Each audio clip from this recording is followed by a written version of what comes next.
Good morning everyone. आज 19 मई है तो दैनिक जागरण के राष्ट्रीय संस्करण न्यूज़पेपर में पीटी मेंस और इंटरव्यू से संबंधित कौन कौन से न्यूज़ को कवर किया गया है ताकि यूपीएससी और स्टेट पीसीएस एस्पिरेंट के लिए वो महत्वपूर्ण साबित हो। साथ ही साथ जितने भी गवर्नमेंट कॉम्पिटिटिव एग्जाम आप लोग फिल करते हैं उससे रिलेटेड पीटी फैक्ट क्या है उस पर भी हम लोग नज़र डालेंगे। आगे बढ़ने से पहले आप लोग यूट्यूब चैनल को जरूर सब्सक्राइब कीजिए, शेयर कीजिए, बेल आइकन को दबाइए और कमेंट सेक्शन में महत्वपूर्ण सुझाव के साथ साथ पीटी फैक्ट प्रश्न के उत्तर भी देने का प्रयास कीजिएगा। साथ ही साथ युक्ति आई इसका ऐप डाउनलोड कर सकते हैं। यह गूगल प्ले स्टोर से है और एप्पल स्टोर दोनों जगह अवेलेबल है। और हमसे जुड़िए, नया प्रयास किया जा रहा है जिसमें आप लोगों को निरंतर सफलता दिलाने में हम लोग भी एक अंश के रूप में आप लोगों का सहयोगी बन सकते हैं। तो चलिए आगे बढ़ते हैं। देखिए, पीटी फैक्ट के तौर पर इसे जरूर याद रखिएगा, यहाँ से पीटी फैक्ट जरूर प्रश्न पूछा जाएगा क्योंकि कानून मंत्री को हटाए गए रिजिजू को और उनके जगह आपको नए मंत्री लाए गए हैं।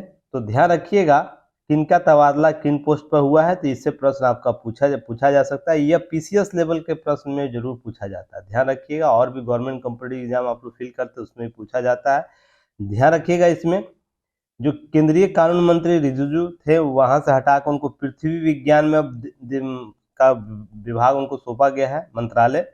अब ध्यान रखिएगा, राजस्थान से आने वाले दलित नेता और पूर्व नौकरशाह अर्जुन राम मेघवाल को कानून मंत्रालय का स्वतंत्र प्रभार दिया गया है। देखिए, 3 प्रकार के मंत्री होते हैं, पहले आप लोग इसे जानिए। एक कैबिनेट मंत्री होते हैं, एक राज्य मंत्री होते हैं और एक स्वतंत्र प्रभार के मंत्री होते हैं।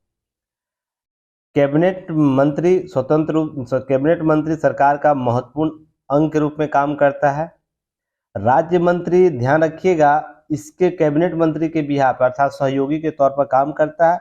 और स्वतंत्र प्रभार होता है राज्य मंत्री के सहयोग बिहाफ में काम करता है। अर्थात बिहाफ कहने का अर्थ यह है जब कैबिनेट मंत्री अवेलेबल नहीं होगा कहीं पर तो राज्य मंत्री उसके नेतृत्व कर सकता है। अगर राज्य मंत्री अवेलेबल नहीं है कहीं पर, मान लीजिए कहीं सम्मेलन हो रहा है किसी प्रकार का या आयोजन कराया जा रहा है, तो राज्य स्वतंत्र प्रभार के मंत्री को ही बुलाया जा सकता है। ये हायरार्की इनका समझिएगा एक संदर्भ में। सबसे महत्वपूर्ण मंत्रालय में कौन होते हैं? सबसे महत्वपूर्ण कौन होते हैं? कैबिनेट मंत्री होते हैं। और सरकार के जो भी महत्वपूर्ण निर्णय होंगे उसमें कैबिनेट मंत्री आते हैं। अब याद रखिएगा, कैबिनेट मंत्री भी 2 प्रकार के होते हैं। एक तो कैबिनेट, संपूर्ण कैबिनेट कहलाता है, एक किचन कैबिनेट कहलाता है, किचन कैबिनेट, जिसमें वित्त मंत्री, प्रधानमंत्री स्वयं होंगे, वित्त मंत्री होंगे, गृह मंत्री होंगे, रक्षा मंत्री होंगे और भी संबंधित जिनको प्रधानमंत्री को लगता है कि उसमें उस किचन कैबिनेट में शामिल करना चाहिए। यह देश के नीति निर्धारक जितने भी होंगे, नियम कानून, पहले इनकी ही बेंच पर पहले जाता है, ध्यान रखिएगा।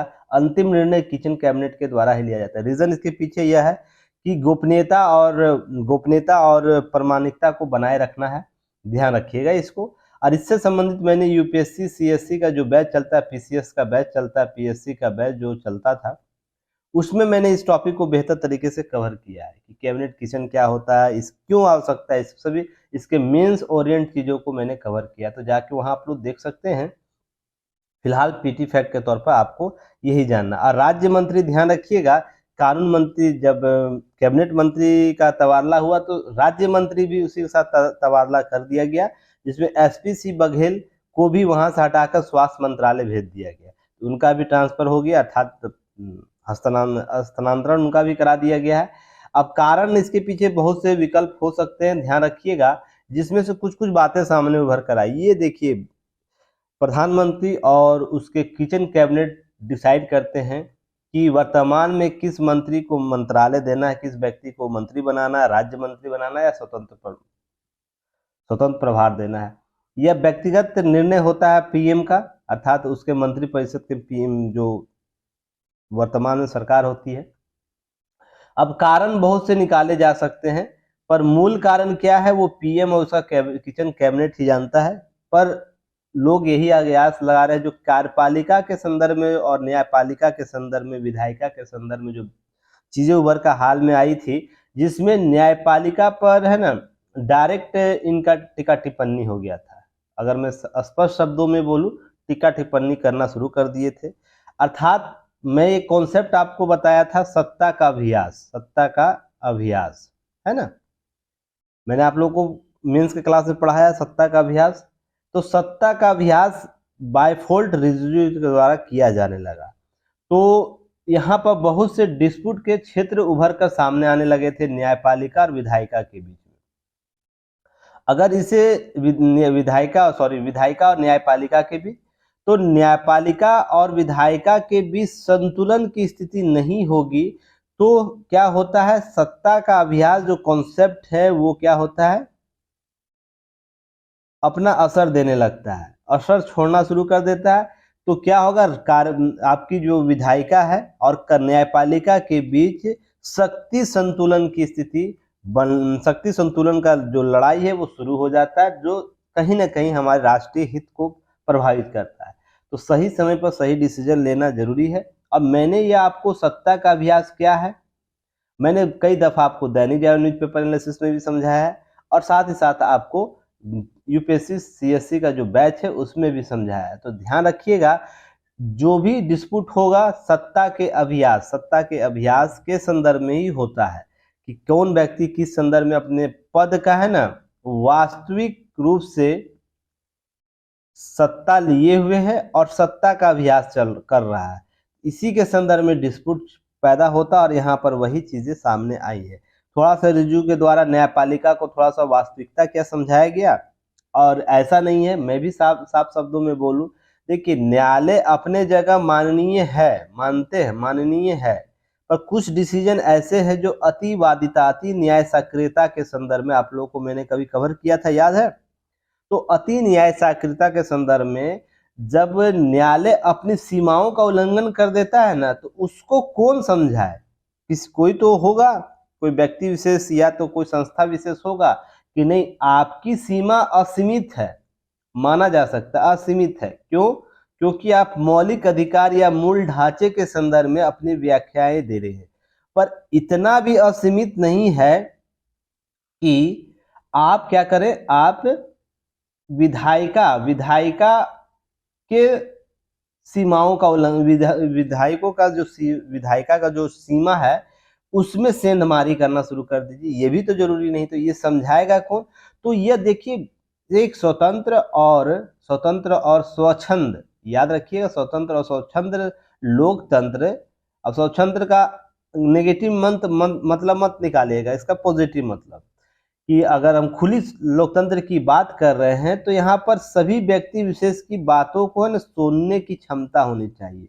आपका एक कॉन्सेप्ट सुनते होंगे घर में, अगर किसी को किसी के संदर्भ में बोलने का अगर मानदा रखते हो तो उसके विरोध में सुनने का भी अपने दिल में जिगर रखो। एक कॉन्सेप्ट आप सुनते होंगे ये सब बातें घर में अपने आसपास। अगर ए व्यक्ति बी व्यक्ति को कुछ बोल रहा है तो ए व्यक्ति बोल रहा है तो इसके रिएक्शन में बी व्यक्ति भी बोलता है, पर ए व्यक्ति क्या होता है, नाराज हो जाता है। तो नाराज होता है तो बी व्यक्ति यह उसके मुंह से निकलता है कि जब तुम मुझ पर क्या कर रहे, सवाल निशान कर रहे हो, तो मैं भी तुम पर सवाल या निशान करता, तो तुम अपने में क्षमता रखो उस प्रश्न का सामना करने का। ये सुनते होंगे, यही होना चाहिए स्वतंत्र लोकतंत्र में। सभी संस्थाएं, वो विधायिका की बात हो, न्यायपालिका की बात हो या कार्यपालिका की बात हो, अनुच्छेद 50 के तहत बिल्कुल अलग अलग रूप से काम करेगी। हालांकि विधायिका, और ध्यान रखिएगा, विधायिका और आपको कार्यपालिका संबद्ध होकर काम करती है, न्यायपालिका स्वतंत्र होकर काम करती है, पर इसका बिल्कुल यह अर्थ नहीं है कि वो तीनों के दो, न्यायपालिका विधायिका की सीमा में सेंधमारी करना शुरू कर दे और कार्यपालिका के, आप क्या कर सकते हैं, आप रास्ता दिखा सकते हैं कि आपका निर्णय क्या है, निर्णय असंवैधानिक है और उस असंवैधानिक को संवैधानिक बनाने की प्रक्रिया को अपनाएं। तो यह कहीं ना कहीं जब सीमाओं का सेंधमारी शुरू हो जाता है तो आपको सत्ता के अभ्यास का कॉन्सेप्ट सामने आ जाता है। और यही मूल सारी चीजें हैं। मैंने आपको जब किरण रिजिजू का विवाद और न्यायपालिका के विवाद जब हाल ही के दिनों में कवर करा तो यही सब चीजें आप लोग को समझाया था। तो उस बैकग्राउंड को याद रखिएगा आप लोग, तभी चीजें समझ में आएगी। और पीटी फैक्ट आप इसे याद रखिएगा। अब चलिए दूसरा चीज देखिए, यहाँ पर समझ में आएगा आपको कि बंगाल में भी द केरल स्टोरी प्रदर्शन का रास्ता साफ हो गया। सुप्रीम कोर्ट जो है, माननीय सुप्रीम कोर्ट ने क्या कहा है कि बंगाल में फिल्म रोक लगाने वाला राज्य का 8 मई तक आदेश जो था वो स्थगित कर दिया गया। और कोर्ट ने तमिलनाडु सरकार को भी यह कहा कि सरकार या उसके अधिकारी अथवा कोई तंत्र पुलिस फिल्म का प्रदर्शन रोकने की दिशा में औपचारिक या अनौपचारिक किसी तरह का कोई भी कदम नहीं उठाएंगे। अब फिल्म को क्या करा जाएगा, सुरक्षा प्रदान किया जाएगा, फिल्म जो प्रदर्शन कराने वाले हॉल होते हैं उसे। अब ध्यान रखिएगा, इस बारे में बंगाल में जब हो रहा है 32,000 मंत्रांतरण के आंकड़ों के 20 मई तक क्या किया, एक डिस्क्लेमर जारी करने को कहा है बंगाल के लिए निर्माताओं को। क्या बोला गया है, लगाएंगे कि 20,000 लोगों का मंत्रांतरण कोई पुख्ता आंकड़ा नहीं है, साथ ही कहेंगे कि फिल्म फिक्शन है। अब देखिए यहीं पर कुछ चीजें हैं ना, आपको सवालिया निशान खड़ा कर देता है। एक तरफा से तो माननीय न्यायालय की बात तो आपको लगेगी नहीं, ये बहुत बिल्कुल अच्छा है, पर दूसरे संदर्भ में समझने का प्रयास कीजिएगा। अगर एक व्यक्ति भी घटना से प्रभावित है, मैं क्या हमेशा बोला जब से ये मामला आया, अगर 1% व्यक्ति, अगर 32,000 का 1% भी मैं ले लूं तो उतना भी प्रभावित है, तो यह डिस्क्लेमर या फिक्शन कैसे हो सकता है, डिस्क्लेमर इसके लिए कैसे लगाया जा सकता है या फिक्शन कैसे लगाए। तो देखिए हमारे पास क्या है, संस्थाएं जो भी हैं वो प्रथम दृष्टिया क्या करती है, प्रथम दृष्टिया यह समझने का प्रयास ही नहीं करती कि समस्या किस हद तक है या जा सकती है। अगर 1% भी वास्तविकता है तो यह शब्द ही है ना, इसको झुठला दे रहा है। क्यों झुठला दे रहा है कि जब आप फिक्शन शब्द यूज करिएगा, इसका मतलब आप मानसिक, आपका क्या है, मानसिक भावनाओं का उपज है कि फिक्शन के तौर पर इसे लाया गया है, हम कल्पना करते हैं ऐसी चीजें होंगी, पर यह वास्तविक रूप से है। ऐसे जो कॉन्सेप्ट आपको द केरला स्टोरी में बताया गया है, जिसमें कुछ चीजें स्पष्ट की गई है, और मैं हमेशा बोल रहा हूं पिछले दिनों से ही, इसमें सभी भारतीयों का यह कर्तव्य होना चाहिए कि आप हमारे समाज को, भारतीय समाज को बेहतर बनाने में किस हद तक योगदान कर सकते हैं। उसमें सरकारी संस्थाएं भी आती है। किसी भी शब्द का अगर हम अर्थ निकालने का प्रयास करेंगे तो उसका सीमा हम निर्धारित करते हैं, और इसके संदर्भ में आपको चीजें समझने की जरूरत है। तो ये हालांकि आपको माननीय न्यायालय का है, बहुत विद्वान लोग होते हैं, पर विद्वानों लोगों से भी कुछ कुछ सब शाब्दिक तौर पर गलत हो जाता है, इसका अर्थ दूरगामी परिणाम लेकर आएगा। अब ध्यान रखिएगा, कुछ चीजें हैं ना जो वर्तमान में स्पष्ट नहीं होती है, पर भविष्य में क्या होती है, स्पष्ट रूप से नजर आती है।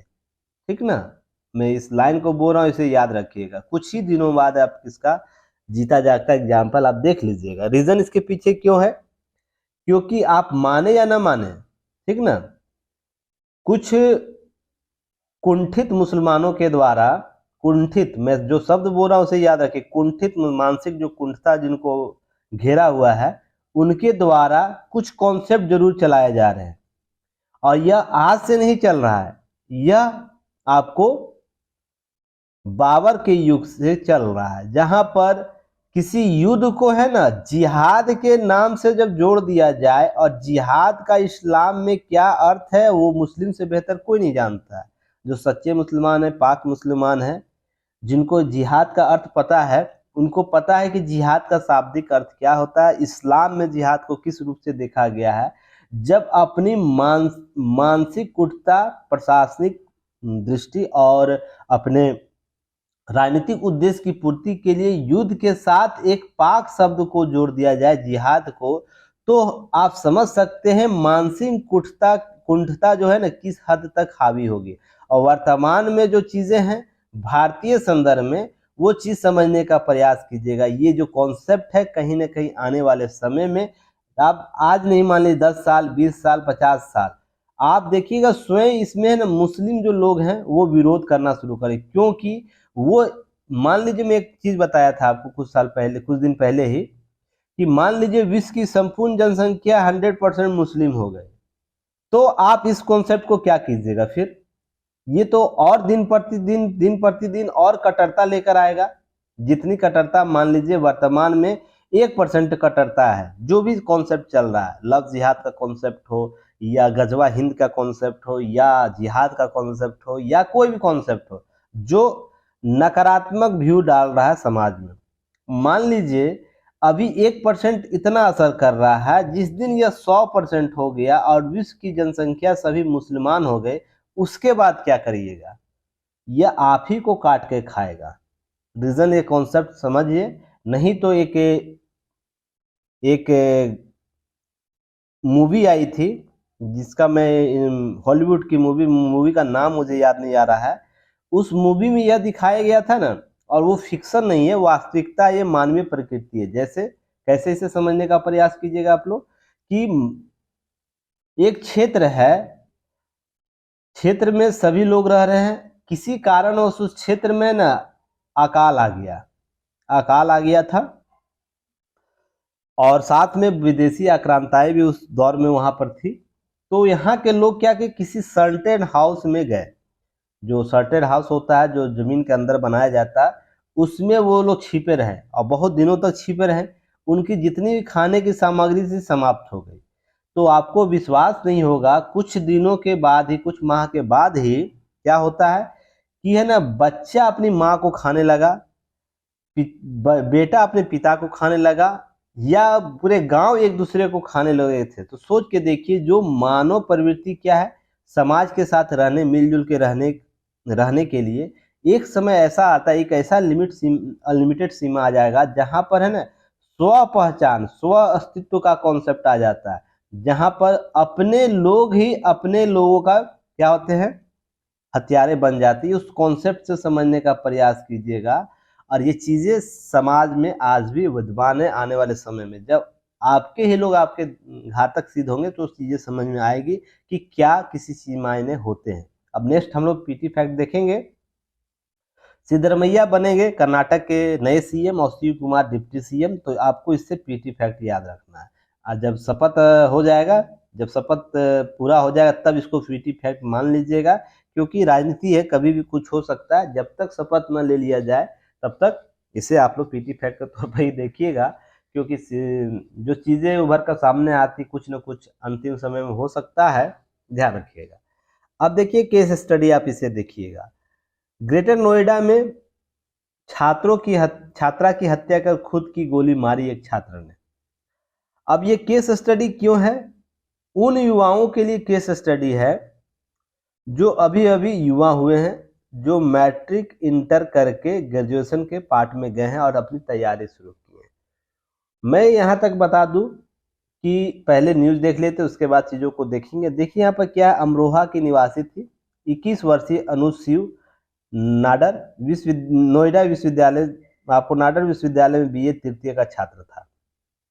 और एक लड़की भी थी जिनका नेहा चौरसिया जिनका नाम था, साथ में पढ़ती थी, मित्रता था। नेहा ने क्या किया, दूसरे व्यक्ति विशेष किसी छात्र से बात कर ली। तो अनुज क्या हुआ, नाराज हो गया व्यक्ति विशेष। अब क्या करता, वो बुलाता है कहीं पर और दोनों एक दूसरे से हाथापाई करते हैं। हाथापाई के करने के बाद क्या करता है, वो छात्र पिस्तौल निकाल कर छात्रा की हत्या कर देता है। अब यह समझिएगा अनुज और नेहा की प्रकृति, यह क्यों इतना जरूरी है केस स्टडी के तौर पर, और आपके साथ ऐसा हो तो आप लोग को क्या करना चाहिए। पहलम दृष्टया तो आपको यह समझना चाहिए कि आपका भी उम्र क्या है, आपका उम्र कैरियर बनाने का, सबसे पहले याद रखिएगा। तो दो तीन चीजें ध्यान में रखिएगा। मुझे याद है एक दिल्ली के टीचर थे, बहुत अच्छी बात उनके द्वारा बोली गई थी, पब्लिक एड में उनसे लोक प्रशासन पढ़ा करता था। उनके द्वारा एक शब्द बोला गया था, प्यार मोहब्बत के किस्से गांव की लड़के लड़कियों के साथ इस स्ट्रीम लेवल पर क्यों होता है। स्ट्रीम लेवल कहने का मतलब जहां पर मार काट एक दूसरे के साथ हो जाता है, हत्या करा दी जाती है, हत्या कर दी जाती है, इस स्ट्रीम लेवल पर क्यों होता है। शहरों के लड़कों में ब्रेकअप का कॉन्सेप्ट है ना, या लड़कियों में ब्रेकअप का कॉन्सेप्ट है। कुछ दिन साथ रहें और पसंद नहीं आया तो एक दूसरे से अलग होकर दूसरे अपने मित्र खोज लेते हैं। और बहुत ही अंडरस्टैंडिंग कॉन्सेप्ट होता है। ऐसा क्यों होता है? तो उनके द्वारा ये बात बताई गई थी और बहुत अच्छी बात बताई गई थी, जिसे आप लोग को समझना चाहिए, सुनना चाहिए कि जो अर्बन कल्चर है ना, वो क्या कहता है, सह पहचान का कॉन्सेप्ट देता है, जहां पर दोनों क्या करते हैं, समानांतर रूप से ना एक दूसरे के साथ सहभागी बनकर आगे जाने की प्रवृत्ति अपनाते हैं। पर वहीं विपरीत ग्रामीण परिवेश के जो लोग होंगे, अर्थात मिडिल लोअर फैमिली जो होते हैं या मिडिल क्लास के लोग के जो होते हैं, जिसमें हम आप सब शामिल हैं, उनमें भावनात्मक तौर पर है ना, जो आपको इंटीग्रेशन का पार्ट है उच्च होता है। अगर कोई व्यक्ति विशेष महिला किसी व्यक्ति विशेष लड़के से बात कर लेती है तो ये जीवन मरण तक का कॉन्सेप्ट अपना लेता है। ऐसे ही लड़कियों में भी होता है, कुछ ग्रामीण लड़कियों में भी होता है। पर ध्यान रखिएगा, जब यह स्वतंत्रता का कॉन्सेप्ट लेकर आती है, क्योंकि गांव में स्वतंत्रता, ग्रामीण परिवेश में या उस प्रकार के मिडिल परिवेश में स्वतंत्रता नगण्य मात्र का होता है। तो जब लड़कियां शहरी माहौल में आती है तो वो स्वतंत्रता चाहती है, और वो स्वतंत्रता पुरुष नहीं देना चाहता है, क्योंकि रीजन इसके पीछे हमारा मानसिक और पारिवारिक सामाजिक परिवेश यही मूल और गुण बात है, जहां पर इस प्रकार से घटनाएं आपको देखने को मिल जाती है। वनिस्पत ऐसा नहीं कि शहरों में ऐसा नहीं होता है, पर वनिस्पत आपको कम देखने को मिलेगा शहरों में इस प्रकार की घटना, जहां पर केवल इस मात्र से कोई व्यक्ति विशेष किसी की हत्या कर दे रहा है। अब ध्यान रखिएगा, यह आपके यूपीएससी जीएस पेपर 4 में बहुत काम देगा, ठीक ना। इंट्रीगेशन, आपको चीज़ों को लेकर किस प्रकार से व्यक्ति परक होना चाहिए, वस्तुनिष्ठ होना चाहिए, वैचारिक रूप से कैसे आपको सत्यनिष्ठ होना चाहिए, ये सब कॉन्सेप्ट जो है आपको वहां से प्रश्न पूछ सकता है। चलिए नेक्स्ट हम बात करेंगे पीटी फैक्ट के तौर पर। पीटी फैक्ट के तौर पर बात करेंगे, 28 मई को उद्घाटन होगा नए संसद भवन का। तो 28 मई को यह उद्घाटन का दिन होगा, जरूर देखिएगा। भारत का एक गौरवशाली दिन होने वाला है। क्यों? रीजन इसके पीछे यह है कि हम है ना अंग्रेजी विरासत से मुक्त होने वाले हैं। मैं शुरू से ही बोलता आ रहा हूं कि 1947 के बाद हमें है ना अपनी पहचान, अपनी सभ्यता, अपनी स्वाभिमान का कॉन्सेप्ट लेकर चलना चाहिए। अंग्रेजी विरासत जो है वो जो हम पर औपनिवेशिक सोच विचार डाली थी, उससे धीरे धीरे मुक्ति मिलना चाहिए। बहुत जगह आप इसका एग्जाम्पल देख सकते हैं। रीजन उसके पीछे है कि कहीं ना कहीं आपको अपने स्वाभिमान पर अभिमान होना चाहिए। रीजन उसके पीछे कुछ चीज़ों को समझने का प्रयास कीजिएगा कि संसद भवन को कब बनाया गया था? 1927 में। ध्यान रखिएगा, वर्तमान जो संसद है, हालांकि संसद इसका इतिहास अपना है, पुरानी संसद का, पर जब तक हम इस औपनिवेशिक विचारधाराओं से बाहर नहीं निकलेंगे ना, तो जो भारतीयकरण है, भारतीय राष्ट्रवाद है, कभी उभरेगा ही नहीं। रीजन इसके पीछे समझने का प्रयास कीजिएगा। आप यूरोपियन कंट्री में, किसी भी यूरोपियन कंट्री में चले जाइए, वहां का राष्ट्रवाद विश्व के किसी भी देश के राष्ट्रवाद से न अभिन्न अलग है। रीजन उसके पीछे है कि वो मात्र भूमि का है ना कॉन्सेप्ट लेकर चलता है, अर्थात वो अपना लोकलिज्म को बढ़ावा देगा, अपनी मातृभाषा को बढ़ावा देगा, साथ ही बहुत से चीजें कल्चर को बढ़ावा देगा। पर हमारे यहाँ क्या है, जहां जहां अंग्रेजों ने जहां जहां औपनिवेशिक शासन किया, वहां पर मानसिक गुलामी, सांस्कृतिक गुलामी और धार्मिक गुलामी वहां कहीं ना कहीं पनप के आया सामने। इसका एग्जाम्पल मैं आगे कुछ स्लाइड है वहां पर दूंगा, जहां पर सुप्रीम कोर्ट ने मंदिरों ने क्या किया है, कुछ आदेश जारी किया, जहां पर मैं समझाऊंगा अभी आपको जस्ट कि ऐसे मानसिक गुलामी, धार्मिक गुलामी आया है। तो उसी संदर्भ में इसे समझने का प्रयास कीजिएगा। इसके पीटी फैक्ट जितने हैं उसे आप लोग कवर कर लीजिएगा। इसमें कितने आपको सांसद बैठ सकते हैं नए संसद भवन में? लोकसभा के 888 और राज्यसभा के 384। क्यों? क्योंकि 2026 के बाद सीटों का जो लोकसभा राज्यसभा का सीटों का जो क्राइटेरिया है उसका पूर्ण विचार होगा, पूर्ण निर्धारण होगा और संख्या बढ़ेगी, क्योंकि 26 तक आपको सीटों की संख्या क्या की दी है, उस पर रोक लगाई गई है। 26 के बाद सीटों की संख्या बढ़ेगी, तो इसलिए बड़े संसद भवन की आवश्यकता थी। ये तो प्रशासनिक तौर पर इसे हम लोग जानेंगे, पर सांस्कृतिक तौर पर भी इसका महत्व बहुत है, तो इसे आप लोग जरूर समझने का प्रयास कीजिएगा। देखिए, जो नेगेटिव लोग होते हैं ना, वो हर चीज में नेगेटिव निकालने का प्रयास करेंगे। अगर किसी व्यक्ति को अमृत भी दे दिया जाए और अमृत से अमरत्व प्राप्त होता है, ये सभी को पता है, ठीक ना, पर उसमें भी वो शंका निकालेगा। यही कॉन्सेप्ट हमारे देश में है। कुछ लोग हैं बोल रहे हैं कि यह संसद भवन क्यों जरूरी है, तो उनसे मैं पूछता हूँ कि आपके पुराने घर थे, उसको तोड़ के आपने नए घर क्यों बनाए? नया घर क्यों बनाया? आलीशान घर क्यों बनाया है? और अपने इच्छानुसार उससे मॉडरेशन क्यों किया है? इस सवाल का जवाब अगर कोई व्यक्ति विशेष बता देगा तो आप इसे भी समझ जाइएगा। पर उस व्यक्ति विशेष के द्वारा अपने संदर्भ में बहुत से एक्सक्यूज समझाए जाएंगे, पर राष्ट्र हित में, राष्ट्रीय गौरव के संदर्भ में कुछ चीजें आपको सामने आती है तो उसमें बहुत से सवालिया निशान किया जाता है।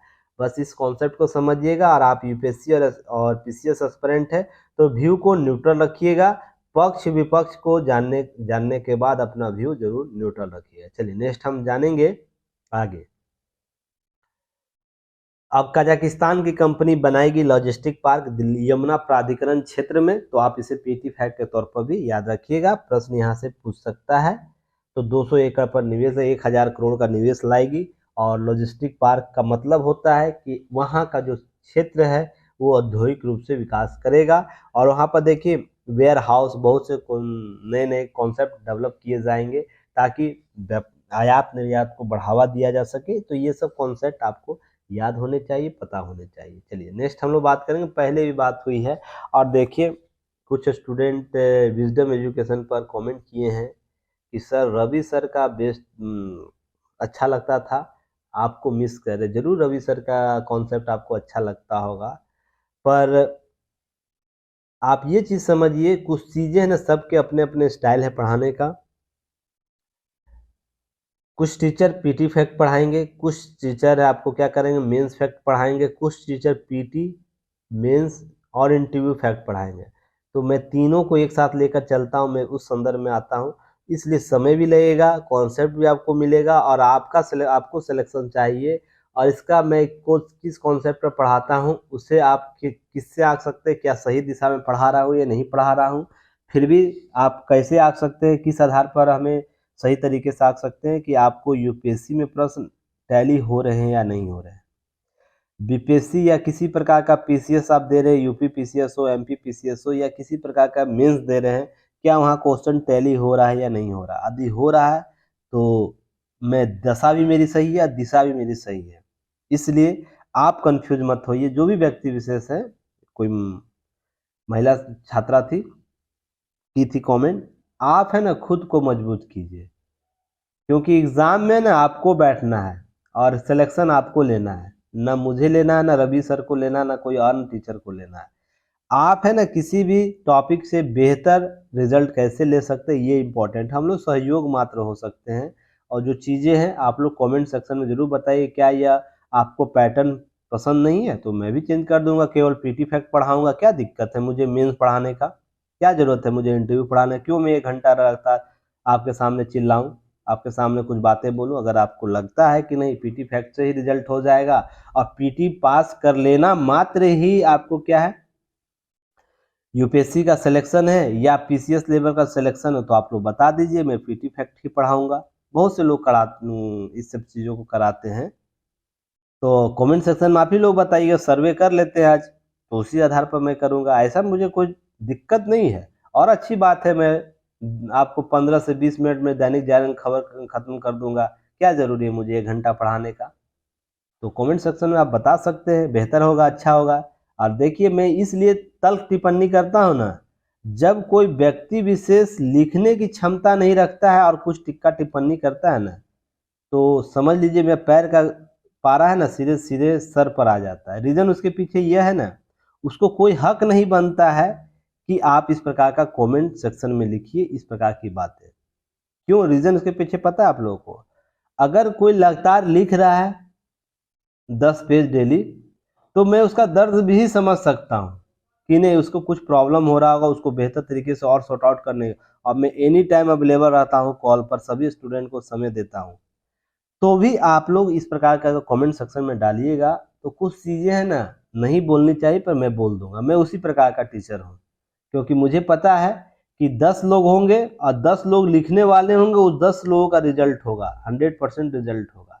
पर जो यहाँ 10,000 स्टूडेंट होंगे और उसमें एक लोग लिखने वाले लोग हो, बाकी 9,999 क्या होंगे, बस केवल क्या करेंगे, चीज़ों को एंजॉय करने आते हैं, देखने आते हैं, समझने आते हैं, उसके बाद चले जाते हैं और उसके बाद रोना रोते हैं 5 साल बाद, 6 साल 10 साल बाद कि मेरा रिजल्ट नहीं हुआ, ना यूपीएससी में हुआ, ना पीसीएस में हुआ और भी चीज़ें नहीं हुआ। तो समझ के देखिएगा, आप लिखिए और आपको मैं सपोर्ट नहीं करूँगा तो बताइएगा ना कि हाँ, अमर सर के द्वारा सपोर्ट किया गया या नहीं किया गया।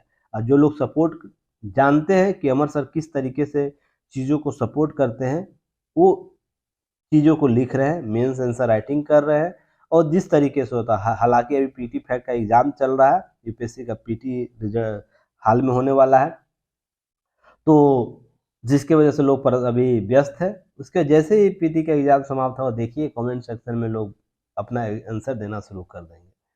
पर लोग क्या होते हैं कि अपनी ही मानसिकता लेकर चलते हैं कि नहीं, आपको पसंद आएगा, ज़रूरी नहीं वही चीज़ टीचर पढ़ाए। टीचर के अनुसार पढ़ना सीखिए। टीचर किस तरीके से आपको ना हेल्प कर रहा है, ये इम्पोर्टेंट है, ठीक ना?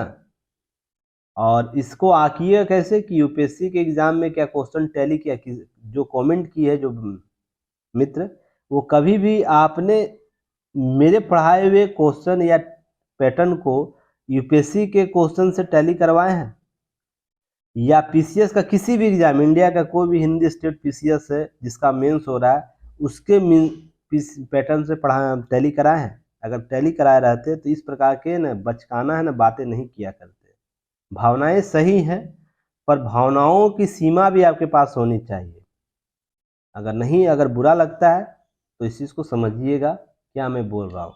अगर आप मेरे मूल चीज़ को समझ जाइएगा तो आज ही आपका सिलेक्शन के रास्ते पर आप चलना शुरू कर दीजिएगा। ऐसा नहीं कहता मैं ही बेस्ट पढ़ाता हूँ, मुझसे भी अधिक अच्छे लोग पढ़ाने वाले हैं, पर पीटी मेंस और इंटरव्यू ओरिएंट आज तक आपको न्यूज एनालिसिस कोई नहीं कराता। पूरा यूट्यूब पर आप सर्च मार के देख लीजिएगा। इसलिए मेहनत लगता है, समय लगता है। अगर आप इस प्रकार की बातें करेंगे तो सुनने को भी तैयार रहिएगा। चलिए आगे हम लोग बात करेंगे। यह टॉपिक आपको यूपीएससी का जीएस पेपर 1 सांस्कृतिक विरासत में, या तो ध्यान रखिएगा आपको है ना सरकार की नीतियों से भी यूपीएससी का जीएस पेपर 2 से भी टैली करा सकता है। तो ध्यान रखिएगा, अमूमन है कि पेपर 1 से ही आना चाहिए, पर पेपर 2 को भी ध्यान में रखिएगा। तो अंतर्राष्ट्रीय संग्रहालय एक्सपो लगाया गया आपको नई दिल्ली में, ठीक है ना? तो यहाँ पर अंतर्राष्ट्रीय, पहले तो पीटी फैक्ट आपको याद रखना है कहाँ लगाया गया था, कहाँ हुआ है। अब यहाँ कुछ चीज़ों को ना लाइन बाय लाइन है, ध्यान रखिएगा। आपको कोटेशन बेस्ड प्रश्न पूछा जा सकता है, कोटेशन बनाकर, जैसे कि एक और हमें क्या होता है, हमें एक और अतीत से प्रेरणा मिलती है तो दूसरी ओर भविष्य के प्रति अपने कर्तव्यों का बोध होता है। जो सांस्कृतिक विरासत है उसके संदर्भ में ये कोटेशन ऐड करके आपको प्रश्न पूछा जाता है। स्पष्ट करें, इससे संदर्भ बना के प्रश्न, और ऐसा यूपीएससी ने प्रश्न पूछा भी है, ऐसा नहीं कि नहीं पूछा हुआ है। सांस्कृतिक विरासत के संदर्भ में प्रश्न पूछा गया इसी के संदर्भ को लेते हुए। तो हमारा अतीत क्या करता है, प्रेरणा भी देता है, साथ ही साथ क्या करता है, भविष्य के प्रति अपने कर्तव्यों का बोध करता है। अब मैं लगातार क्या बोलता हूँ आप लोग को एक्सप्लेन, जब भी एनालिसिस कराता हूँ, कि लोगों को कर्तव्य निष्ठ होना चाहिए। मैं यही बात बोलता हूँ ना, तो यहीं पर भविष्य के प्रति अपने कर्तव्य का बोध कैसे है, तो आपको क्या करना है, मेंस का आंसर राइटिंग जो लोग करते हैं ग्रुप में, युक्ति आईएएस के ग्रुप पर, तो उनको क्या करना है, ध्यान रखना है, इस क्वेश्चन का आंसर देना है आपको। वैसे कौन कौन से अतीत है जो हमें प्रेरणा देती है? साथ ही साथ दूसरों के भविष्य के लिए क्या करती है, कर्तव्य का बोध भी कराती है। आपको इसी का यूपीएससी वाले स्टूडेंट अपने ग्रुप में शेयर करेंगे, पीसीएस वाले बीपीएससी हो या यूपी पीसीएस के जो मेंस आंसर राइटिंग ग्रुप है वो अपने ग्रुप में शेयर करेंगे इसका आंसर, और दैनिक जागरण वाले दैनिक जागरण में करेंगे। तीनों अपने अपने स्तर पर लोग कर लेंगे, इस प्रश्न का उत्तर लिखेंगे। 150 शब्दों में लिखने का प्रयास कीजिएगा और लगातार प्रयास कीजिए। एक ही बात मैं बोलता, सिलेक्शन तभी होगा जब प्रयास कीजिएगा आप लोग लिखने का। बाकी चीज़ें है ना, एग्जाम हम लोग कुछ याद नहीं रहेगा, क्या मैंने बोला, क्या आपने सुना, क्या आपने आज तक पढ़ा है, कुछ याद नहीं है। जो आप लेखन क्षमता में डेवलप कीजिएगा, किसी क्वेश्चन को देखकर कितना रैंडमली कितने जल्दी आप उस पर उत्तर लिखने की क्षमता डेवलप कर चुके हैं, वही आपको काम देने वाला है। अब देखिएगा यहाँ पर भारत संग्रहालय दुनिया में सबसे बड़ी भूमिका निभाएगा, ऐसा मेरा पक्का विश्वास है, प्रधानमंत्री के द्वारा बोला गया है। उसके लिए बहुत से स्टेचू के बारे में बात की गई, महात्मा गांधी, सरदार पटेल के statue of unity, doctor Ambedkar जुड़े पंचतीर्थ निर्माण, पीएम संग्रहालय, आदिवासियों के देश बनाए गए संग्रहालय जिक्र किया है। तो ये सब के थोड़ा सा आउटपुट ले लीजिएगा आप लोग, गूगल पर मिलता है। अब ध्यान रखिएगा, अंतर्राष्ट्रीय संग्रहालय दिवस के मौके पर यह संग्रहालय एक्सपो 2023 लगाया गया था, इसे भी आप लोग याद रखिएगा। अब देखिए, गुलामी के सैकड़ों लंबे वर्ष के कालखंड के बाद याद दिलाई, जिससे बड़े पैमाने पर लिखित और अलिखित धरोहरों को नष्ट कर दिया गया है। इसकी भी चर्चा इनके द्वारा की गई है, तो इनको भी थोड़ा सा समझ लीजिएगा, चीज़ें पूछी जा सकती है। स्वतंत्रता संग्राम का इतिहास है, इन प्रयासों जो भी सांस्कृतिक धरोहर है क्या करता है, संग्राम का इतिहास है, हजारों वर्षों की सांस्कृतिक विरासत भी है। तो ये सब टैग लाइन यूज किया गया प्रधानमंत्री के द्वारा, तो आप इसे लिख लीजिएगा, कहीं कहीं आप यूज कर सकते हैं। और हाल ही में मैंने आप लोग को बताया भी था कि भारत सरकार वर्तमान में बहुत से धरोहरों को वापस लाई है, तो उस पर भी चर्चा इनके द्वारा किया गया। साथ ही साथ आपको लोगों को अपने घरों में एक संग्रहालय बनाने की भी सलाह प्रधानमंत्री के द्वारा दी गई है, और यह बहुत जरूरी है हमारे राष्ट्रवाद को जिंदा रखने के लिए। क्यों? सांस्कृतिक राष्ट्रवाद को जिंदा रखने के लिए बहुत जरूरी है। रीजन उसके पीछे यह होना चाहिए कि हमें तो कम से कम पता होना चाहिए कि हमारा सांस्कृतिक विरासत क्या है, हम किस कुल अर्थात किस वंश के वंशज हैं, ये तो कम से कम हमें याद होना चाहिए। तो भारतीय वंश के वंशज हैं, तो यह बहुत ज़रूरी है कि जो भी आपके आसपास इस प्रकार के एंटिक चीज़ें हैं जो हमारे सांस्कृतिक विरासत को समझाता है, स्पष्ट करता है, उसका व्यक्तिगत स्तर पर भी संग्रह कर सकते हैं। यह कल्चर है ना, यूरोपियन कंट्री में बहुत अच्छा है, या लैटिन अमेरिकी जो देश है उसमें कल्चर ये बहुत अच्छा है। अपने सांस्कृतिक विरासत को ये लोग धरोहर के तौर पर देखते हैं और उसे संग्रह करके रखते हैं। तो हमारे देश के भी लोगों को करना चाहिए। कुछ बड़े बड़े लोग हैं करते हैं, पर मध्यम लोग अपने बहुत से कारणों से नहीं कर पाते, फिर भी उनको करना चाहिए। देखिए, राष्ट्रीय दुर्लभ रोग नीति लागू करने के लिए 5 सदस्यीय समिति का गठित किया गया है। यह यूपीएससी के जीएस पेपर 3 स्वास्थ्य नीति जो होता है उससे संबंधित टॉपिक में आएगा, जिसमें असाध्य बीमारियों से जूझ रहे बच्चों के इलाज, दवाओं के खरीद और राष्ट्रीय दुर्लभ नीति के क्रियान्वयन दिल्ली हाईकोर्ट ने 5 सदस्यीय समिति का गठन किया है, जिसमें फातिमा एस सी की पीठ थी, जिसमें कमेटी के सदस्य स्वास्थ्य एवं परिवार कल्याण मंत्रालय के सचिव या उनके द्वारा नामित कोई व्यक्ति होंगे, और भारतीय चिकित्सा अनुसंधान परिषद के महानिदेशक होंगे। ड्रग कंट्रोलर सहित क्या होंगे, ड्रग कंट्रोलर सहित आपको इसमें शामिल होंगे general drug controller general of India, AIIMS के डॉक्टर मधुलिका काबरा और डॉक्टर नखिल टंडन भी होंगे। तो थोड़ा सा इसको क्या करना, आप लोग को समिति का एक बार रिपीट कर लेना, देख लेना है कौन कौन शामिल है। पहली बैठक बोले हैं, आदेश दिए हैं कि 21 मई से पहले एक बैठक हो जानी चाहिए, ताकि मैं 29 मई को जब इसकी सुनवाई करूं तो उस पर कुछ चीज़ें स्पष्ट हो सके। अब ध्यान रखिएगा यह क्यों जरूरी है, तो आप हाल ही में देखे होंगे मनीष कश्यप का नाम, यूट्यूबर का नाम सुने होंगे, या बहुत से ऐसे यूट्यूबर हैं जो असाध्य बीमारियों के लिए डोनेशन का कार्य करते थे, जहां पर एक सुई का कीमत 5 करोड़ के आसपास होता था, जिससे मस्कुलर डिस्ट्रॉफी जो बीमारी है, ड्यूकेन मस्कुलर डिस्ट्रॉफी, तो इस प्रकार के असाध्य रोगों के लिए क्या वातावरण बनाया जा सकता है, क्या दवाएं उपलब्ध कराने के लिए जो मानकीकरण है कैसे की जा सकती है, इसके लिए हमें चिंता आवश्यकता। और इस पर सरकार ने बोला भी है, सरकार असाध्य बीमारी निपटने के समाधान खोजने की इच्छुक है, लेकिन डाटा जागरूकता और उपचार की अनुपलब्धता की रूपरेखा तैयार करने बड़ा चुनौती है। इसी के लिए इसका काम यही होगा कि क्या करना, इस बैकग्राउंड के संदर्भ में चीज़ों को देखना है, ताकि जो उपचार युक्त जो असाध्य रोग है उसको ठीक करने के लिए सरकार और संबद्ध एजेंसियां काम कर सके। इसके लिए आप लोग को याद रखना है, इन सब चीज़ों को कवर करना है। नेक्स्ट हम बात करेंगे यूपीएससी के शहरी विकास के लिए पारदर्शिता और जवाबदेहिता जरूरी है। यह आपको यूपीएससी का जीएस पेपर 2 शहरी स्थानीय प्रशासन और विकास के टॉपिक में आएगा, कवर करेगा। और पीटी फैक्ट भी यहाँ से प्रश्न पूछ सकता है। क्यों पूछ सकता है? क्योंकि अहमदाबाद में G20 मेयर कॉन्फ्रेंस में विचार के लिए यह सब शामिल हुए थे, जहां पर यह बात की गई शहरीकरण तेज रफ्तार के कारणों भारी चुनौतियां सामना किया जा रहा, और कैसे हम प्लानिंग कर सकते हैं शहरी विकास के लिए। तो पारदर्शिता और जवाबदेही जरूरी है। और मुझे जो लोग पिछले 6 माह से सुन रहे होंगे, इस 6 माह के दरमियान में मैं यही शब्द बार बार यूज करता हूँ सभी जगह। जवाबदेही होनी चाहिए, पारदर्शिता होनी चाहिए, कर्तव्यनिष्ठ होना चाहिए, यही सब बातें मैं करता हूँ। तो देखिए, ये मूल तंत्र है, आप कहीं भी से फिट कर सकते हैं। मूल है ना, मूल मंत्र है। जैसे कुछ आप लोगों का मूल मंत्र होगा ना, जिसके बोलने के बाद आपको थोड़ा सा क्या मिलता, कॉन्फिडेंस मिलता होगा। ऐसे ही यह सब शब्द है कि हम बेहतर शासन, बेहतर विकास, बेहतर प्रशासन की जब भी बात करेंगे, सबसे पहले उसमें पारदर्शिता होनी चाहिए। वो आप किसी भी क्षेत्र में ले लीजिए, प्रशासन में ले लीजिए, स्वास्थ्य में ले लीजिए, संचार में ले लीजिए, या अवसंरचना निर्माण में ले लीजिए, या किसी प्रकार का कॉन्सेप्ट आप ले लीजिए। तो पारदर्शिता होनी चाहिए, जवाबदेही तय होनी चाहिए। ये सब कॉन्सेप्ट आपको देखने को मिल जाएंगे। तो ध्यान रखिएगा, इस सम्मेलन में यही बातें की गई। तो पीटी फैक्ट में आप लोग को क्या याद रखना है कि G20 देशों का जो मेयर्स कॉन्फ्रेंस हुआ शहरी चुनौतियों से निपटने के, कहाँ हुआ? तो अहमदाबाद में हुआ है। और सम्मेलन में कुछ बातें की गई, जो बातें आप लोगों को एक बार देख लेना है, ज्यादा कुछ ध्यान नहीं रखना है, देखना है। अब एक यहाँ पर मैं अंडरलाइन करना भूल गया।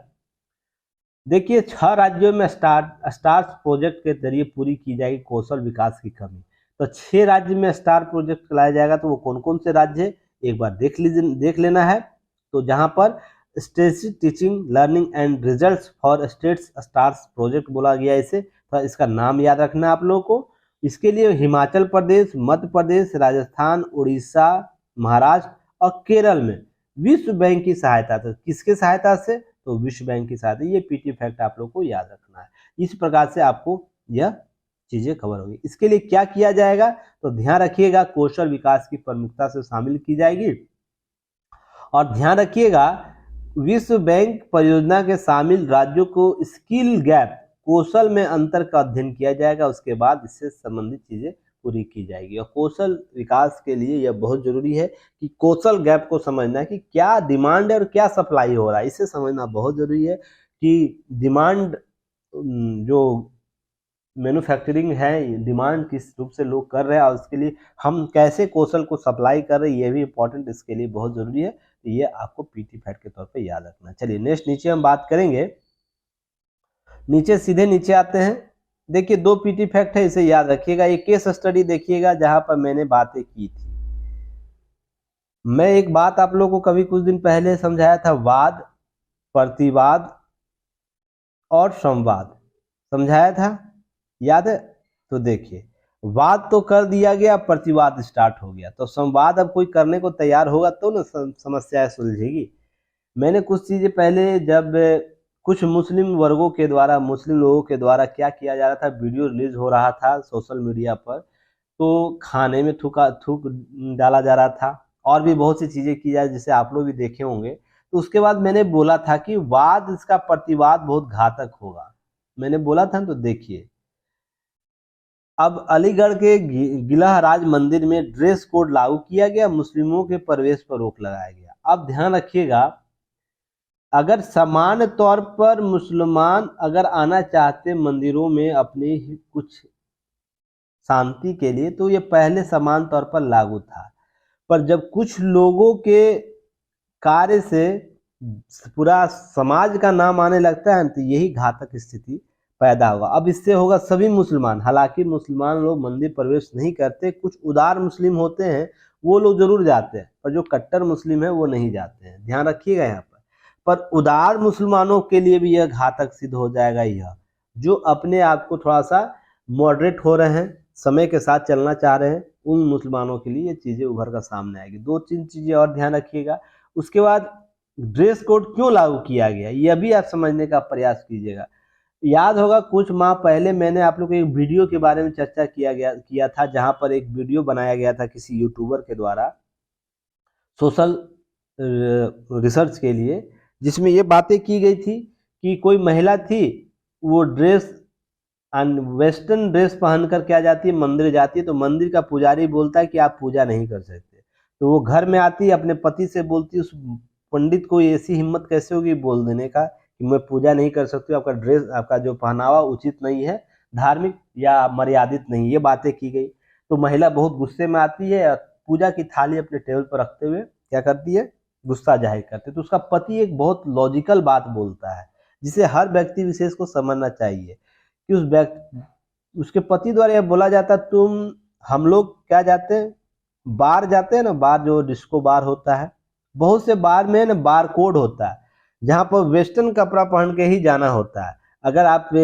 कोई फॉर्मल ड्रेस पहन के जाता है तो आपको एंट्री नहीं मिलता। तो हम लोग वहाँ पर कैसे ड्रेस कोड चेंज कर लेते बिना किसी विरोध प्रदर्शन के, क्योंकि वहाँ पर हमको एंजॉय चाहिए, बहुत सी चीज़ें चाहिए।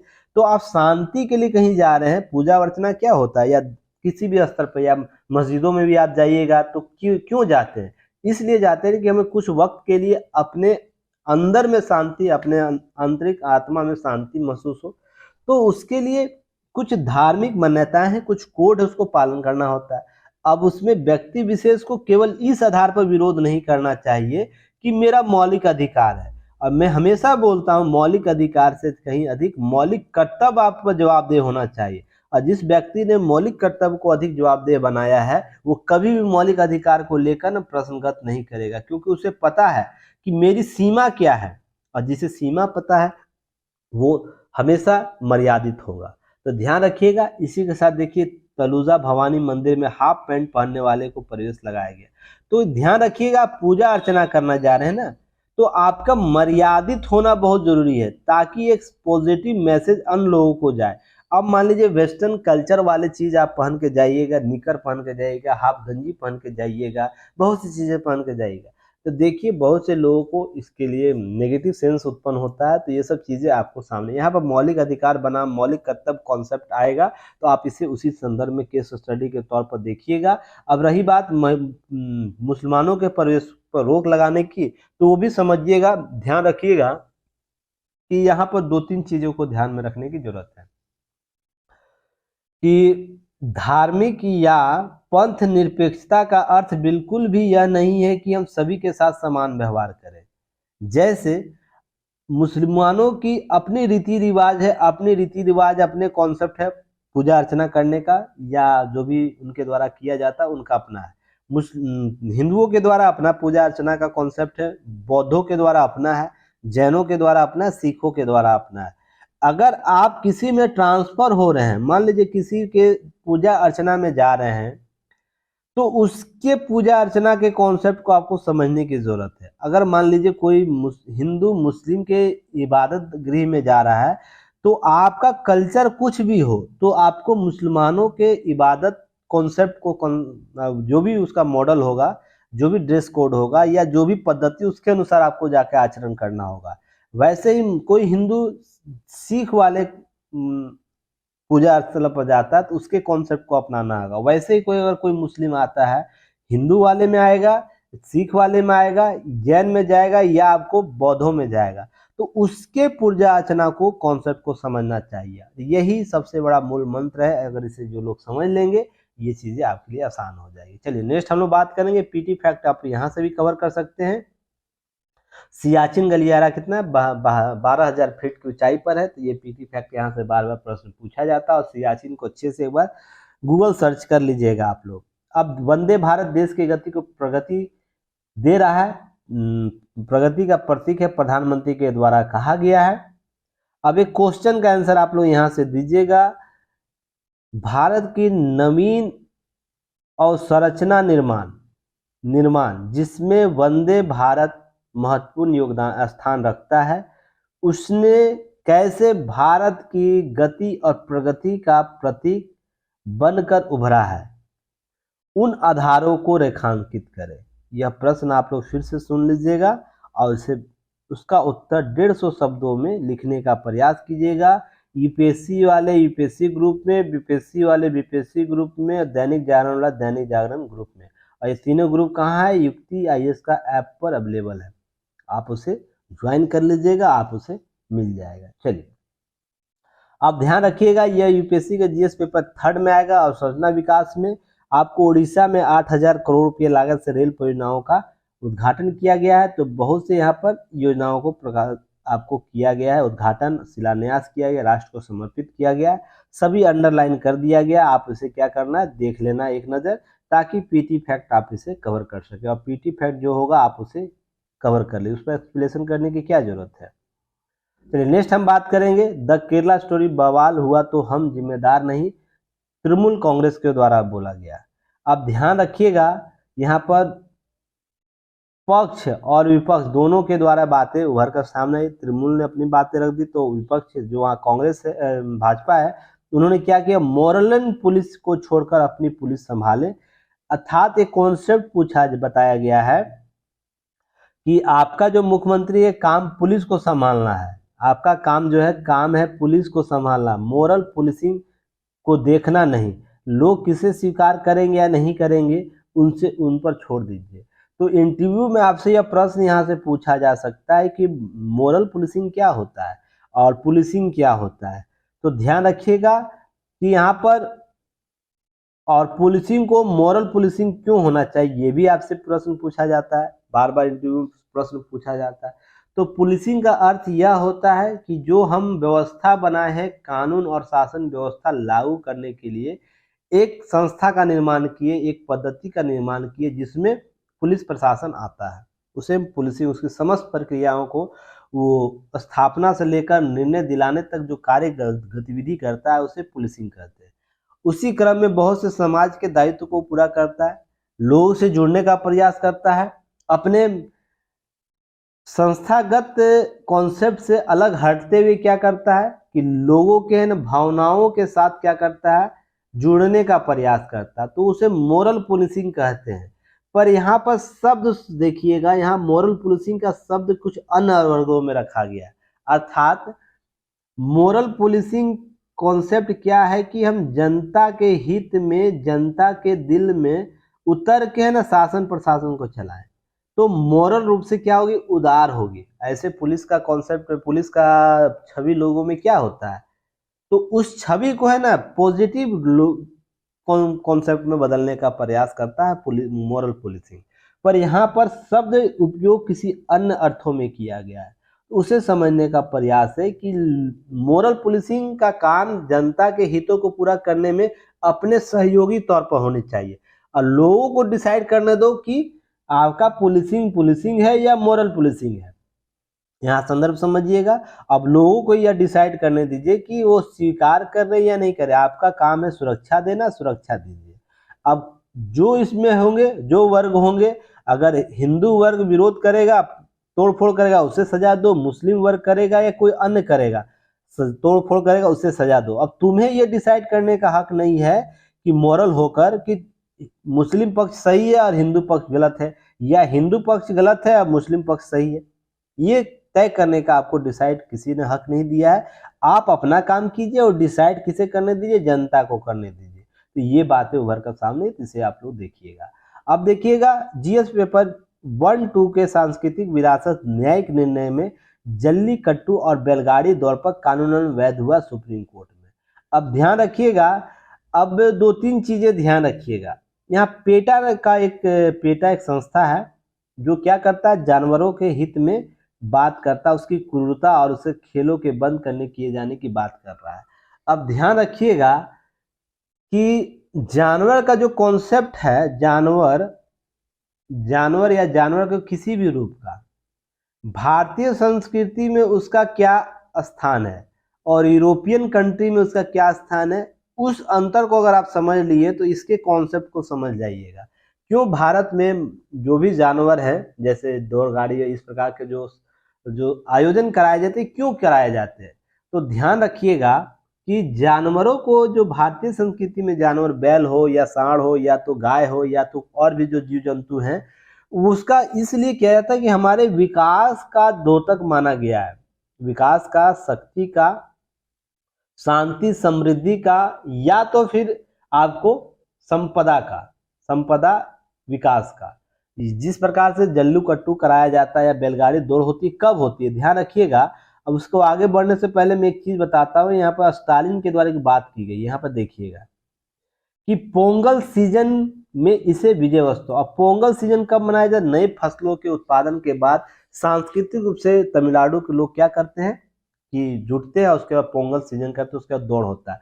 तो हम नए फसलों में जो संपदा आया है ना, उसके उत्सव के रूप में मनाते हैं। तो ध्यान रखिएगा, हमेशा इस प्रकार की प्रवृत्ति जो हमारा विरासत के तौर पर आया है, अब जल्ली कट्टू बैलगाड़ी दौड़ या तो महाराष्ट्र में मनाया जा रहा है या तो तमिलनाडु में मनाया जा रहा है, तो ध्यान रखिएगा उसके पीछे का मूल मतलब है हमारा सांस्कृतिक विरासत में संपन्नता के लिए पशुओं के है ना साथ मनोरंजन का एक मनोरंजन अर्थ, इस संदर्भ में मत समझिएगा कि वर्तमान में एंजॉयमेंट का अर्थ समझिएगा।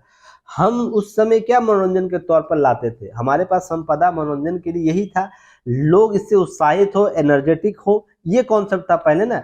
अब मान लीजिए 10,000 साल पहले, 5,000 साल पहले जो कॉन्सेप्ट में था, वो वर्तमान में कॉन्सेप्ट उसको समझने के लिए उस आधार में जाना होगा ना, ये क्यों आया, जानवरों का प्रयोग क्यों आया, इसे समझने की जरूरत है।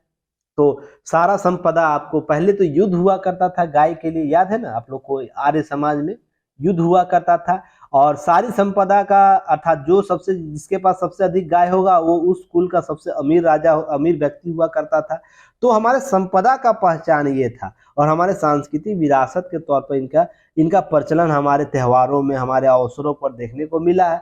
अब उसे कोई यूरोपियन कंट्री समर्थित जो भी संस्था है उसे बोलेगा, क्या बोलेगा कि आपको जानवरों का उत्पीड़न हो रहा है, जानवरों का शोषण हो रहा है, ये सब बात। देखिए, जानवरों के हित भी होने चाहिए, क्योंकि राज्य के नीति निर्देशक तत्व में भी इसे शामिल किया गया है, मौलिक कर्तव्य में भी है, जानवरों के हित होने चाहिए।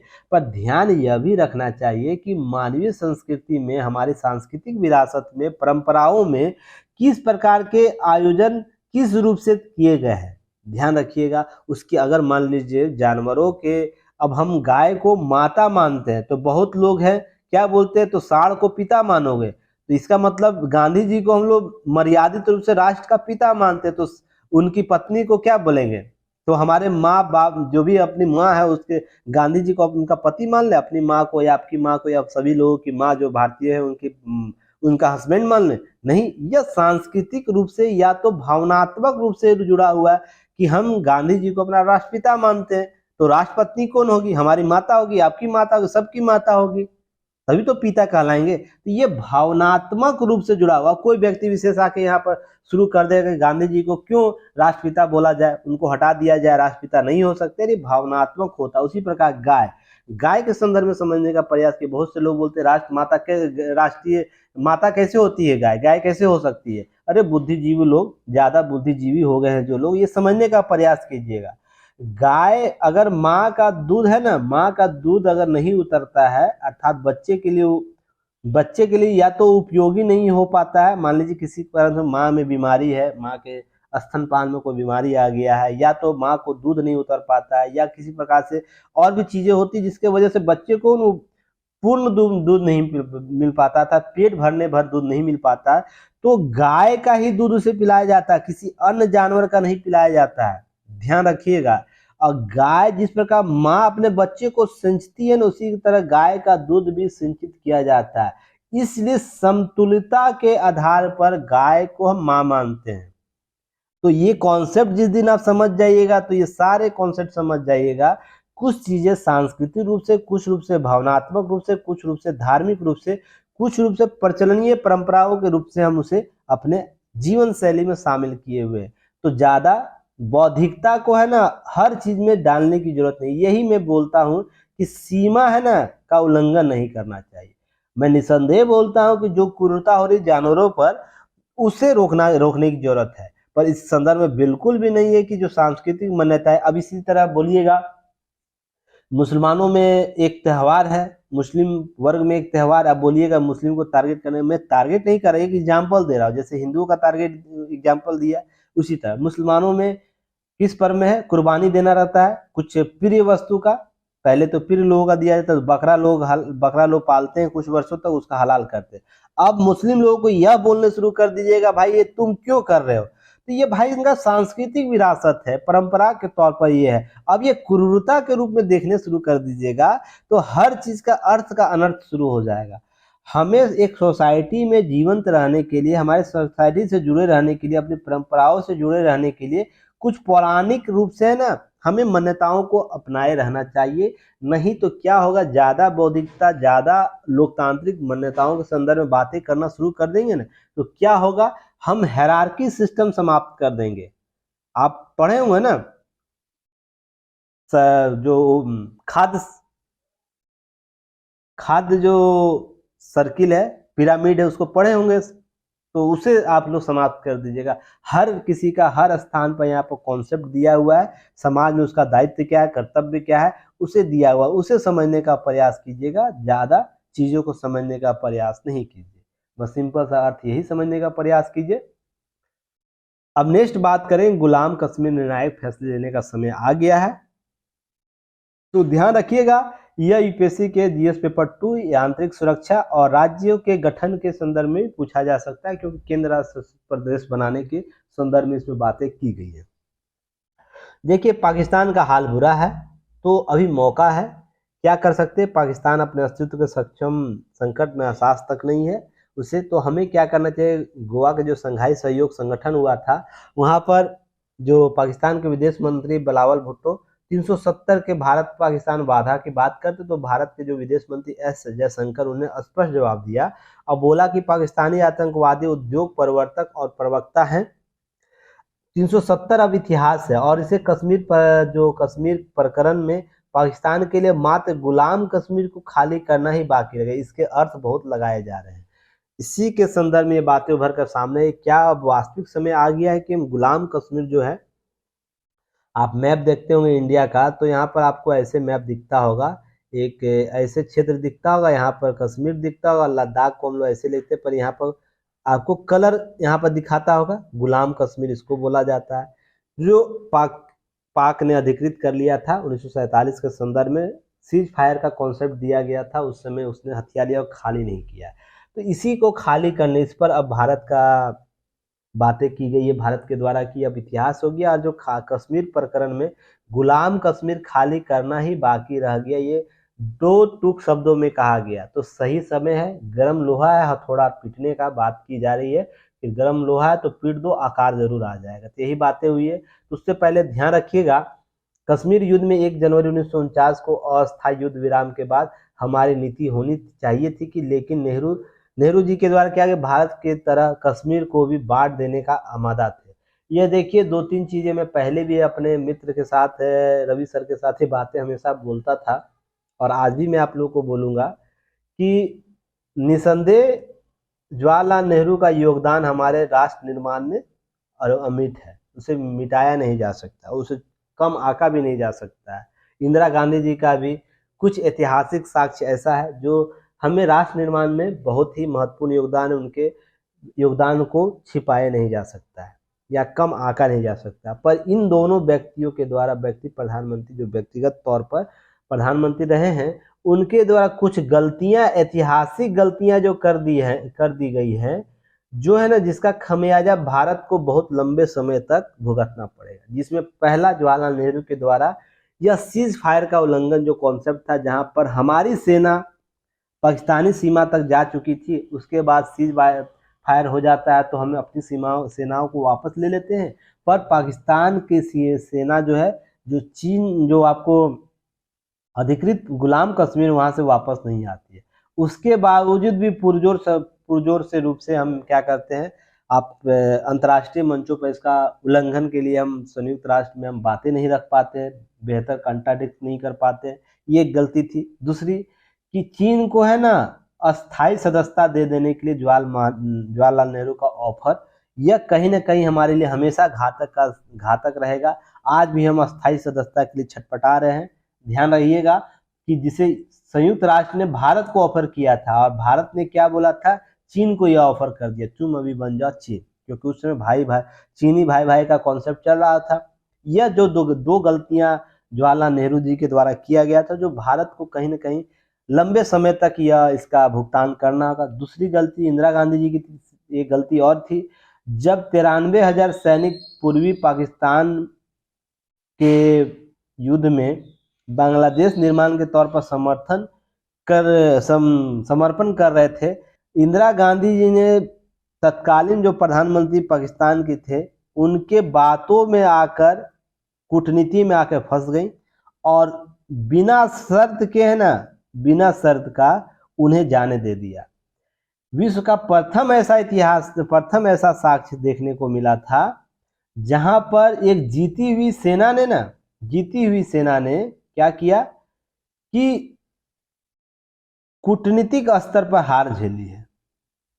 विश्व में कोई ऐसा एग्जाम्पल नहीं है, गिनीज वर्ल्ड रिकॉर्ड में दर्ज है कि विश्व की आज तक इतनी बड़ी सेना ने आत्मसमर्पण नहीं किया था, जहां पर 93,000 सेना की बात की जा रही है। ध्यान रखिएगा, अगर इस पर हम उन सभी मुद्दों पर, कश्मीर के जो भी मुद्दे हैं उसको हल करवाते ना, तो पाकिस्तान का गले का हड्डी था उस समय, बिना शर्त का वो बातें वो मान जाता। ये गलती माननीय इंदिरा गांधी के द्वारा कर दी गई, या तो उस समय के जो भी तत्कालिक लोग थे इस दूरदृष्टि को नहीं समझ पाए होंगे।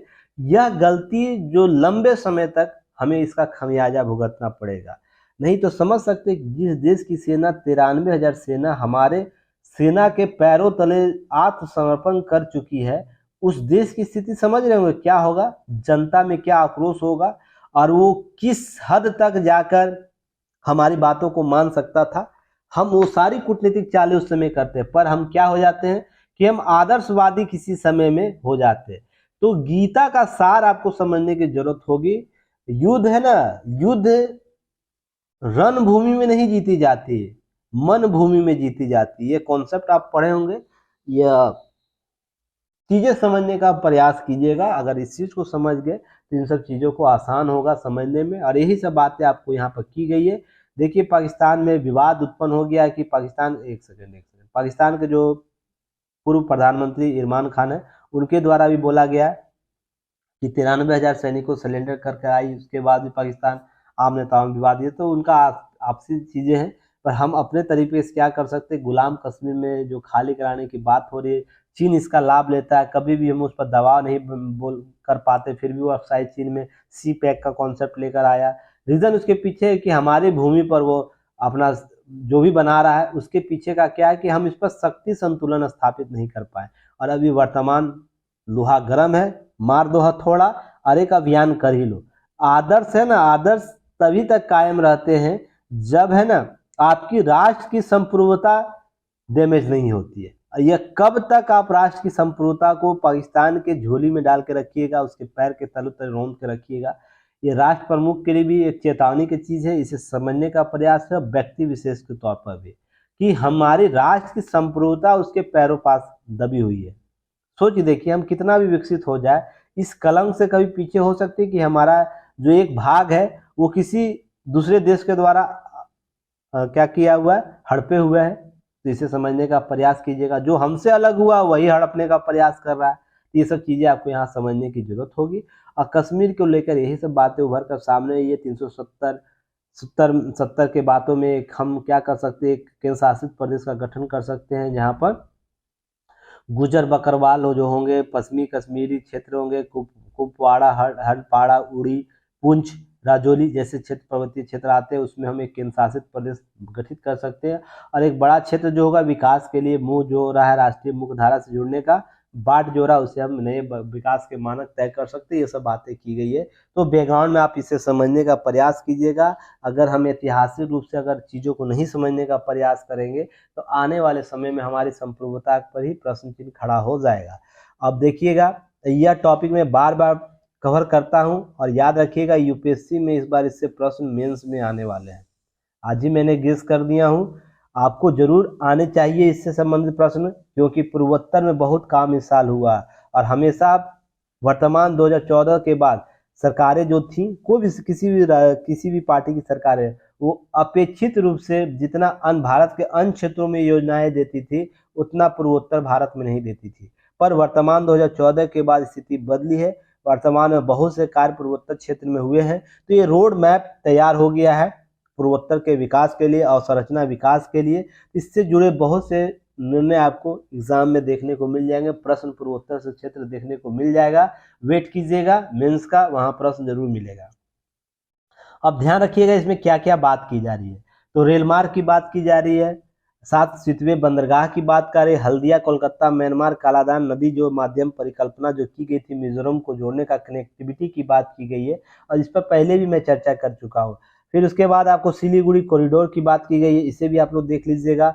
ये सब क्या करना है, राइट डाउन करने लगा की नोट्स के तौर पर, यही सब आपको वहां पर पुट कर देना है।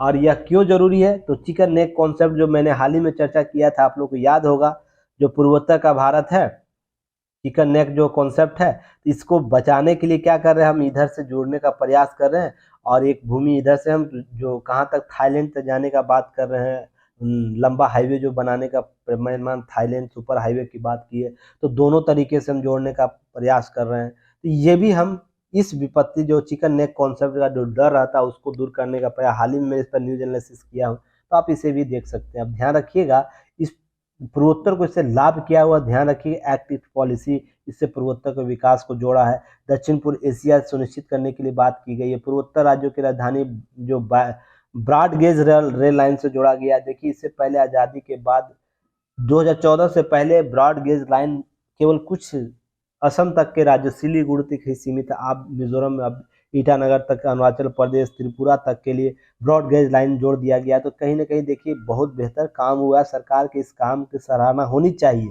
और सभी पार्टियों के द्वारा होनी चाहिए। मान सकते थे पहले कुछ और कॉन्सेप्ट था, वर्तमान में कुछ और कॉन्सेप्ट है, पर ये हमारा सर्वांगीण विकास के लिए बहुत जरूरी है कि हम सभी क्षेत्रों का समान तौर पर विकास करें। तो ध्यान रखिएगा इसके लिए। इसके साथ ही साथ भारतमाला प्रोजेक्ट शुरू किया गया। पूर्वोत्तर राज्यों के 53,000 किलोमीटर सड़कों का निर्माण किया है। सोच के देखिए 53,000 किलो भारत परियोजना, भारतमाला परियोजना के तहत पूर्वोत्तर राज्यों में, ये कम आंकड़ा नहीं है। पूर्वोत्तर दक्षिण पूर्वी एशियाई देशों के साथ जोड़ने के लिए हम लोग क्या कर रहे हैं, दक्षिण पूर्व एशियाई देशों को जोड़ने के लिए Bharat Myanmar Thailand super highway का निर्माण करें, जो 3200 किलोमीटर लंबा हाईवे है, जो मोरवे से शुरू होकर कहाँ जाता है, म्यांमार के मांडले यंगून होते हुए मेसोट थाईलैंड तक जाता है। अर्थात हम इसकी बात करें, ऐसे आप समझने का प्रयास कीजिएगा। मैप बना के यहाँ पर म्यांमार है, यहाँ पर नीचे आपको थाईलैंड है ना थाईलैंड, छोटा सा थाईलैंड, म्यांमार आपको देखने को मिल जाएगा। तो ध्यान रखिएगा यहाँ से लेकर आपको कहाँ गए जी,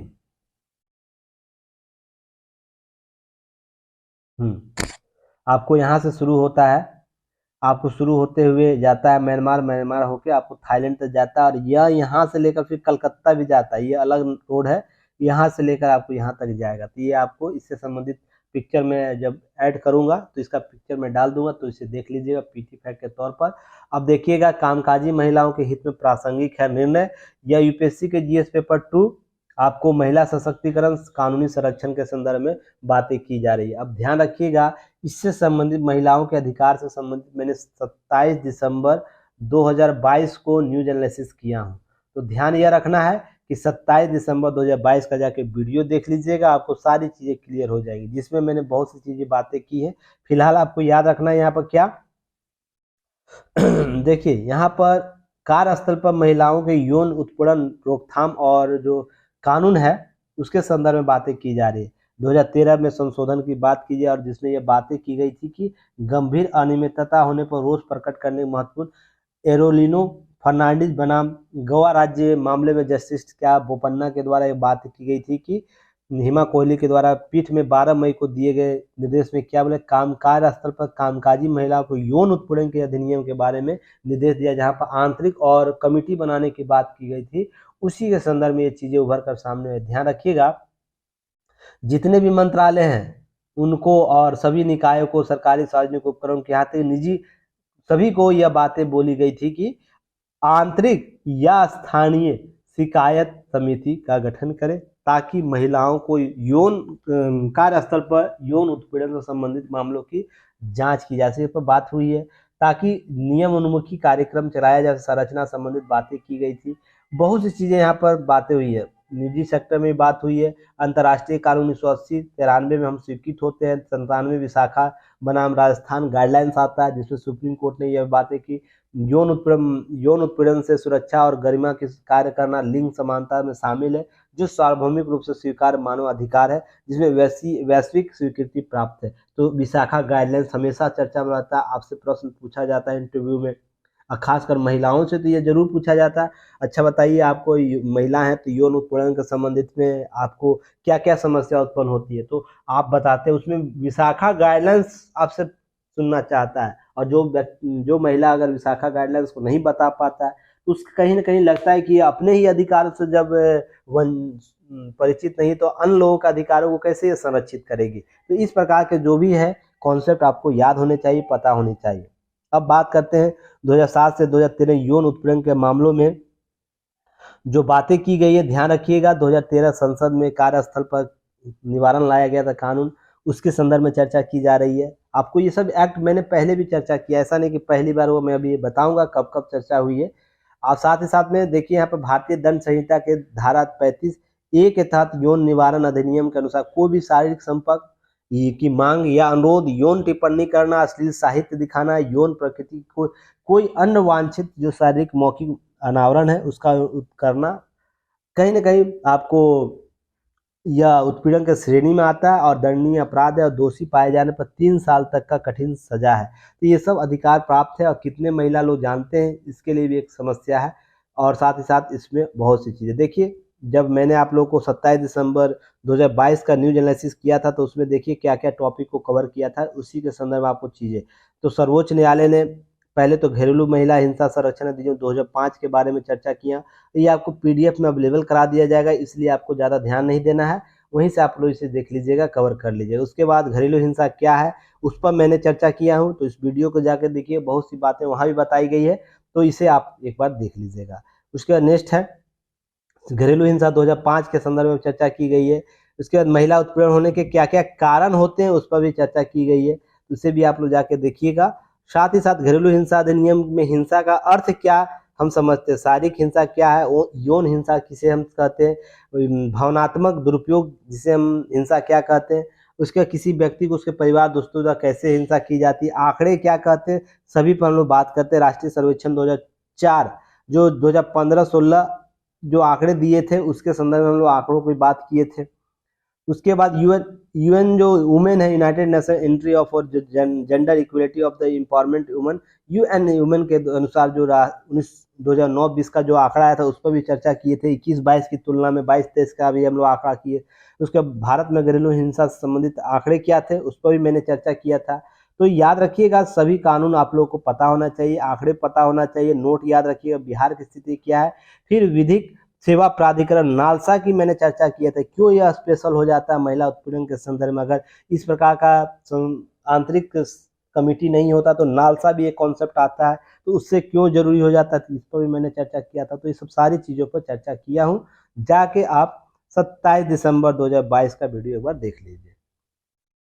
उम्मीद करता हूँ सारी चीज़ें आप लोगों को कवर हो गई होंगी। फिर कल हम लोग नए वीडियो एनालिसिस के साथ मिलते हैं, तब तक के लिए धन्यवाद, जय हिंद। आप यूट्यूब को जरूर सब्सक्राइब कीजिए, युक्ति आईएएस के यूट्यूब चैनल को, और साथ ही विजडम एजुकेशन के यूट्यूब चैनल को, और युक्ति आईएएस का ऐप जरूर डाउनलोड कीजिएगा। और जो भी प्रश्न पूछे गए हैं मेंस आंसर राइटिंग के, वो आप उत्तर देने का प्रयास कीजिएगा। जय हिंद।